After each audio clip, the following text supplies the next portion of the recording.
ABC. ABC apa ABC? Anies Baswedan capresku. Dan buat kita semua bahwa survei itu hanya di atas kertas, ya. Realitanya nanti kita bisa menyaksikan seperti apa. Dan kalau saya melihat ada satu survei IPO itu menunjukkan Anies sudah ranking kedua. Survei dari lembaga Dari mana IPO, itu? IPO, Baru IPO. dengar saya, baru dengar. Kemudian yang pertama itu tetap Prabowo Gibran. Seperti itu. Tim atau pendukung yang jagoannya kalah di survei pasti bahasanya selalu seperti ini. Karena kalah gitu, maka dia harus mengeluarkan bahasa diplomatis untuk meyakinkan pendukung lainnya tidak patah semangat, kan begitu ya. Itu mah kecelakaan biasa lah begitu. Nggak juga dong. Oh, gitu. Nggak juga. Maksudnya gini, kita ingin melihat survei-survei itu dilakukan di kota-kota mana saja kan? Apakah memang di kota-kota besar atau di pedesaan gitu kan? Tetapi kalau kita melihat di Jawa lah ya, di Jawa saya yakin itu akan bersaing antara 1, 2, 3. Jadi masing-masing kandidat ini akan menguasai wilayah masing-masing. Katanya Pak Ganjar bisa menguasain Jawa Tengah. Tapi dengan sekarang didorongnya Gibran ke Prabowo, tidak menutup kemungkinan jadi 50-50. Belum nanti ada orang-orang yang merasa, wah kok begini ya, itu akan memilih Amin. Jadi saya punya prediksi nih, Bung Ridwan, Bung Rama, dan Bung Fatur, di Jawa ini, Timur, Barat, Tengah, ini akan seru. Karena saling mengisi dan saling mengalahkan. Seperti itu. Tapi ada satu kelompok yang tidak bisa dikuasai oleh Amin. Misalnya? Kelompok konglomerat. Oh, konglomerat, nggak apa-apa. Konglomerat itu bolehlah sekarang hampir seluruhnya di. Tapi benar, itu jadi miskin. Nggak juga. Nggak punya duit.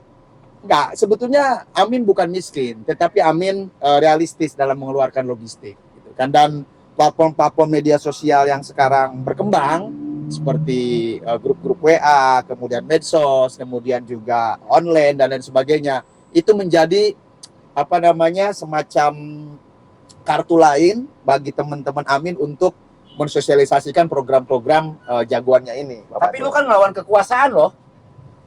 Ya, betul.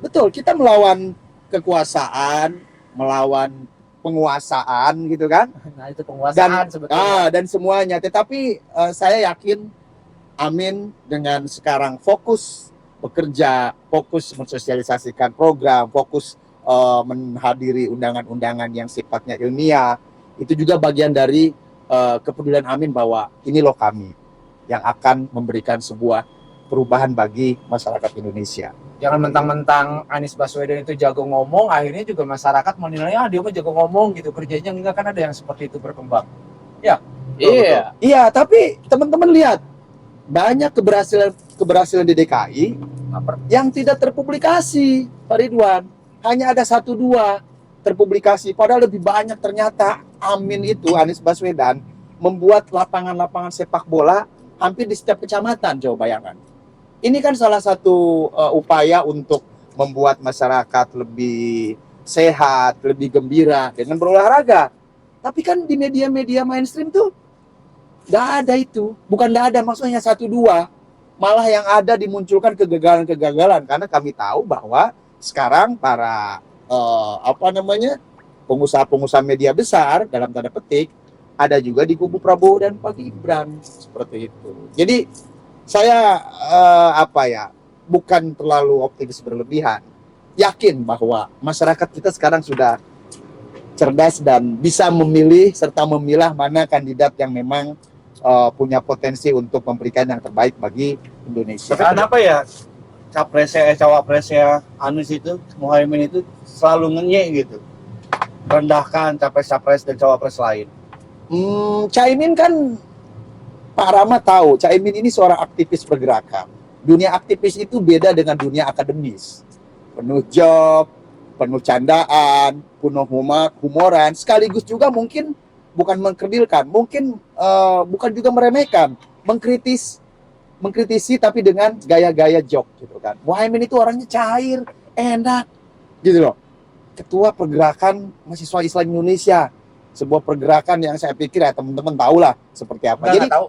bukan mengiyakan ya. Caimin itu bukan. Memang gayanya begitu. Akhirnya kan Anda teman-teman tahu, Caimin dengan Anies siapa yang membayangkan bisa menjadi pasangan? Nggak ada itu. Kita juga heran gitu kan. Tapi ini yang mempertemukan kan, akhirnya dia ketemu. Yang di atas yang sudah menentukan. Ini bahaya kalau saya bicara di atas ini.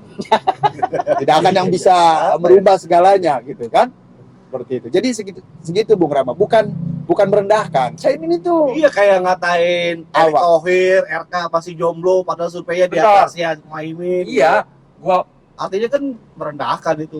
enggak. makanya apakah itu juga justru saya itu belum sampai sekarang saya belum bisa menangkap gagasan besar dari nomor 3, Bro. Oh, nomor 3. besarnya Ini apa? siapa di sini bukan nomor 3 nih? Nomor 3. Saya masih sorry, Rahasia, nomor 1 rahasia maksudnya. itu, Oh, rahasia, rahasia. Anies. Gagasan besar. Gagasan besar Anies itu apa? Kalau Perubahan. teman-teman melihat dari visi misi Anies Baswedan dan Abdul Muhaimin ini lebih kepada pendekatan kemanusiaan yang lebih pembangunan yang lebih manusiawi gitu loh. Tidak kepada pendekatan orientasinya misalnya negara. Karena bagaimanapun pendekatan secara kemanusiaan ini nanti ada kaitannya dengan ekologis, dengan lingkungan. Ya kan? Seperti itu. Nah, ini yang perlu teman-teman bisa lebih tahu lagi visi misi dari pasangan Amin ini ya seperti itu. Contoh konkret kalau mau bangun jalan tol, warga yang tanahnya digusur bukan diganti rugi tapi nanti dia punya saham di tol itu, jadi sepanjang dipakai tol itu dia dapat saham gitu ya. Itu salah satu yang bisa dilakukan ya, bukan berarti itu harus dilakukan. Yang bisa dilakukan tentu kan ini harus ada persetujuan dari eksekutif, ada persetujuan dari legislatif selaku pembuat undang-undang. Kan seperti itu. Inilah yang disebut dengan tadi memanusiakan, pembangunan yang memanusiakan. Lah Tapi kalau bener dong. Juga sekaligus menolak IKN. Bener nggak sih? Kalau menurut saya bukan menolak. Pak Anies lebih melihat begini, bahwa lebih bagus mana membangun satu titik dengan anggaran ratusan triliun, ya, daripada membangun titik-titik lain di sekitar titik itu untuk kesejahteraan daerah lain. Kan sebetulnya sama saja, gitu kan. Nah sekarang kita lihat para investor aja belum banyak yang memaksimalkan potensinya ke IKN kan, karena masih menunggu. Ini siapa sebetulnya yang mau menang Pilpres? Investor juga masih wait and see. Oke lah, Pak Jokowi pernah bilang sudah banyak dan sebagainya. Ternyata diklarifikasi lagi kan, ternyata belum full. Jadi Pak Anies bukan menolak ya, bukan. Menurut saya itu sudah berdasarkan undang-undang kan. Ketika misalnya beliau jadi presiden, amin gitu kan. Ya bisa saja itu dilakukan revisi. Revisinya tentu bukan untuk menggagalkan, tapi saya pikir mungkin lebih kepada bagaimana memaksimalkan kota-kota lain sehingga lebih berkeadilan. Begitu. Enggak. Itu mah visi misi mah saya nggak penting dah. Tapi tapi gua pengen nyorot ini soal tekanan-tekanan gitu ya. Tekanan pada Amin yang dilakukan sama saya lebih seringnya nyebutnya bukan orang berseragam, tapi orang-orang yang berpakaian rapi. Benar nggak? contoh konkret, ya misalnya ini Anies sendiri yang bilang ya, tidak ada konglomerat yang berani nyumbang ke dia, karena setelah nyumbang itu pajaknya langsung diperiksa oleh Jaksa. yang berwenang gitu kan. Ya kalau yang periksa pajak siapa aja sih yang berwenang gitu kan, udah paham lah ya. takut gitu konglomerat itu. Iya, Anies yang Nggak mau bilang. sponsorin. Makanya jadi miskin tuh. Tapi lanjut, bener, tekanan itu gimana sih? Yang saya tahu tekanan-tekanan itu ada di semua capres dan cawapres. Ini khusus Amin. Ya enggak, Gimana? maksudnya ya kita bilang dulu ke Ganjar Mahfud juga ada, ya ke Amin juga tentu ada. Karena kan kalau netizen mah semua relawan pasti Ya, akan ya, mengatakan, ini mah sebetulnya kok ini gini loh. adalah penguasa. Ya. Benar nggak sih? kita tidak bisa bilang itu penguasa gitu kan. Ya, tidak bisa bilang ini penguasa. Semua dapat tekanan-tekanan itu kan sifatnya politis, Pak Ridwan gitu. Itu politis dan kita yakin bahwa saya begini sajalah. Pernah ketemu dengan konglomerat terkenal di Indonesia. Ngobrol langsung ya di sebuah tempat lah, tidak akan saya sebutkan di mana, di kawasan Sumatera gitu kan. Dan beliau bilang, "Saya ini memberikan semua budget ke calon presiden." A kasih, B kasih, C kasih. Menurut saya ini pengusaha yang baik ini. Pengusaha yang baik dan bukan pengusaha yang cari aman menurut saya ini. Karena dia realistis. Ketika di penghujung sebulan lagi, seminggu lagi, ketahuan mana yang kira-kira akan menang, maka logistik itu ditambah ke yang akan menang. Saya pikir ini yang harus dilakukan oleh konglomerat sekarang menurut saya ya. Kalau saya boleh usul nih ke teman-teman pengusaha, mending begitu. Termasuk kepada caleg. Gitu Yang kan. jadi masalah itu setelah nyumbang justru jadi ditekan. Oh, enggak juga lah. Lah, kan ada sendiri yang bilang ada yang di Jawa Barat udah nyumbang sekian. Oh iya, maksudnya ditekan oleh Penguasa lah. penguasa. Amat ngomong penguasa gitu. Enggak, saya nggak takut. Saya nggak takut. Saya nggak takut. Nafsu dia, bro. Nggak takut, nggak takut. Itu bisa jadi ya tekanan itu karena sekarang kan kita seluruh petinggi-petinggi BUMN, Bapak Tur itu kan kalau tidak salah ya, mohon diklarifikasi, memberikan bantuan kepada Gibran dan Prabowo. Saya tidak tahu ada berapa BUMN yang enggak. Kelihatannya kan mereka sangat gemuk dengan logistik gitu kan. Dan tadi seperti tekanan tadi bisa saja ada, tetapi kan kita tidak langsung nunjuk, oh itu dari penguasa. Enggak. Bisa aja itu hanya nakut-nakutin dari agen-agen untuk memecah belah, untuk membuat ketersinggungan satu pihak. Jadi seperti itu, Pak Ridwan. Katanya juga termasuk permainan itu ya, permainan menyudutkan apa namanya itu, tidak ada debat untuk cawapres gitu. Yang dilakukan sama tim Amin. Ya, saya pikir debat cawapres kan sudah final kemarin ya. KPU sudah memutuskan bahwa debat capres ada, Tanggal 12. debat cawapres juga tetap ada gitu kan. Nah, kemarin memang terjadi friksi lah. Saya pikir pendampingan juga nggak apa-apa perlu, tetapi jangan juga mentang-mentang didampingin oleh capresnya yang banyak ngomong, capresnya jangan, nggak fair. Oke lah, misalnya Andi didampingi Patur, ya kan? Andi cawapres, Patur capres. Amin. Ya, Salah Amin. Andi harus banyak berbicara di sini. Dibantu itu saat-saat tertentu saja. Jangan juga mentang-mentang didampingi capres, yang ngomong semua capres. Wah, itu rakyat akan bilang, loh, gimana ini? Kemampuan cawapres juga harus seimbang dengan kemampuan capres. Itu kan makanya Pak Anies mendorong Pak Muhaimin kan ketika habis pengundian nomor urut berbicara, kami ini setara gitu, duit tunggal gitu kan, saling mengisi, tidak saling mendominasi begitu. Kayaknya timnya Pak Anies ini pengen banget ada debat cawapres gitu supaya asam sulfat melambung lagi. Itu bukan sebetulnya hanya kesalahan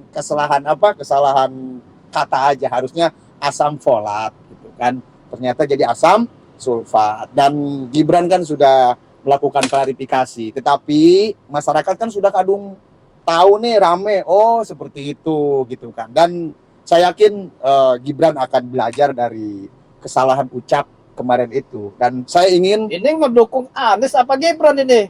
enggak, Iya. ini hanya pandangan saya gitu loh, sebagai orang yang ingin pemilu ini menarik, pemilu ini mencerdaskan, pemilu ini dinikmati oleh semua orang, kan gitu Pak. Kalau Jangan saya ada di tim ketakutan. Anies, Pak Ridwan jangan terlalu menakut-nakuti Amin dengan tekan-tekanan. Bagi kami tekanan ada biasa. Kalau- Perjuangan tanpa tekanan itu tidak ada kalau saya di tim apa-apanya. Amin, saya akan bilang jangan pilih itu Gibran. Ngapain dipilih itu asam folat disebut asam sulfat? Masih Asam ragu-ragu sulfat itu aja ya. bisa membuat emak-emak jadi banyak bersayap. hancur, jadi Ya, aman, cari aman, cari gitu. aman. Pilih Amin gitu. Kita serahkan ke masyarakat gitu kan, bahwa itulah kualitas, itulah kapasitas, itulah kemampuan yang dimiliki tetangga gitu. Dan kami Bro, akan dia- fokus gitu Jadi, loh. Dan Dia mereka akan merepresentasikan nggak sebagai Amin nih? Belum atau enggak? oh udah, Ragu. Oh, ragu. jangan meragukan saya lah. Saya ini betul-betul ABC. ABC. Itu saya membuat singkatan itu sudah sejak 2 tahun lalu. ABC, Anies Baswedan Capresku. Wah, luar biasa. Cuman saya takut diklaim oleh merek minuman ABC itu kan. Seperti itu. Jadi saya tidak ragu Pak Diwan. Masyarakat insya Allah akan mengetahui mana capres cawapres yang baik, yang hebat, yang punya kemampuan. Karena kemampuan intelektual itu penting bagi seorang pemimpin. Kan yang paling banyak relawannya adalah tim Anies ya. Ya. Tapi dari banyaknya relawan itu nggak ada yang kelihatan tuh relawan-relawan di jalan, di pojok-pojokan lagi diskusi, lagi menghimpun massa dan sebagainya. Jadi ada paradigma bahwa relawan Anies itu cuma ketua, sekretaris sama bendahara aja, dan itu bentuk relawan lagi di tempat lain dengan nama lain. Oh, Artinya enggak, yang empat lu lagi Lagi gitu. lagi. Enggak juga. Saya diundang di grup WA, udah ada 4 grup WA. Orangnya sama-sama nggak? Ya, ada yang sama. Ya, ada yang sama tetapi sebagian berbeda karena grup ini adalah grup di barat, grup di timur dan sekabupaten Bogor gitu kan. Itu adalah merepresentasikan perjuangan kawan-kawan. Jangan meremehkan yang namanya relawan. Mereka itu dengan ikhlas, dengan ridho, kita akan memberikan dukungan tanpa ada subsidi APK atau subsidi uang. Saya pikir ini sesuatu yang luar biasa. Malah teman-teman bisa melihat di medsos atau di televisi. Bagaimana mau berjuang buat rakyat, dia Iya. sendiri tidak memperjuangkan rakyat Enggak. atau relawannya. Tidak begitu bahasanya, tidak begitu. Justru kami mempersilahkan ya. Saya yakin tim Anies Baswedan dan Muhaimin ini mempersilahkan kepada masyarakat untuk berdikari, untuk mandiri dan bisa membuktikan kecintaannya. Tidak ada paksaan, bukan karena nasi bungkus mendukung Amin, tidak. Ya, tetapi betul-betul dari hati bahwa kami mencintai Amin, kami ingin Amin menang, kami ingin perubahan. Masalahnya hati juga adalah butuh gizi. Iya. Amin adalah capres termiskin. Nah, sepertinya Amin juga memanfaatkan Kemiskinan. kemiskinan gitu untuk kampanye. Sampai-sampai dia harus buka sumbangan gitu ya. Yang mau nyumbang mangga, kita sama-sama berjuang. Emang segitunya gitu. Enggak. Ini bukan pura-pura miskin dan sebagainya. Masalah donasi Pak Ridwan, jangankan sekelas Anies Baswedan dan Muhaimin. Sekelas Obama saja banyak donasi-donasi, donatur-donatur yang membuka link-link untuk menyumbang. Itu di Amerika loh. Kita tahu Amerika dan demokrasinya sudah maju sekian abad yang lalu, masih menggunakan itu ketika Obama menjadi presiden. Kenapa juga Anies misalnya yang seperti itu dipersoalkan? Saya pikir nggak pas gitu kan. Justru ini adalah pengakuan publik, rasa sayang, rasa ingin ya memenangkan seorang calon yang mereka idam-idamkan. Karena mereka bisa membandingkan gitu. Oh, Prabowo seperti ini, Pak Ganjar seperti ini, Pak Anies seperti ini. Jadi sangat luar biasa. Saya pikir kita akan melihat bagaimana nanti pilihan masyarakat tanggal 14 Februari. Apakah Dan nanti 1 putaran atau 2 putaran, kita lihat aja ya. Iya. Mari kita selesaikan diskusi ini berikutnya. siap.